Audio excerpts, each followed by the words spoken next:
నా పేరు రాజన్న. నేను ఏజీ టీచర్గా 2002 సంవత్సరంలో అపాయింట్మెంట్ అయ్యాను. అప్పటి నుంచి ఇప్పటి వరకు ఏజీటీగానే చేస్తున్నాను. మాకు ఒక బాబు ఒక పాప.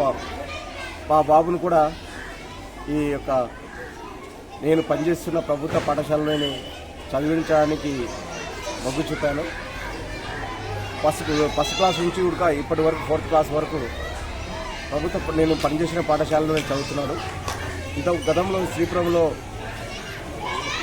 పనిచేసినప్పుడు ఆడ ఫస్ట్ క్లాస్ నుంచి చదివాడు. ఇప్పుడు వీలవాడకు ఎడ్జిటీగా నేను ఇక్కడ ట్రాన్స్ఫర్ అయ్యాను. ఇక్కడ కూడా మా బాబు 4th క్లాస్ చదువుతున్నాడు.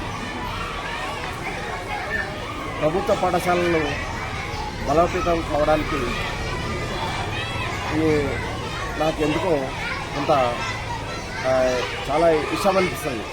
దాన్ని ఉద్దేశించి మన పిల్లలు కూడా ప్రభుత్వ పాఠశాలలో చదివిస్తే బాగుంటుందనే ఆలోచనతో వేయడం జరిగింది.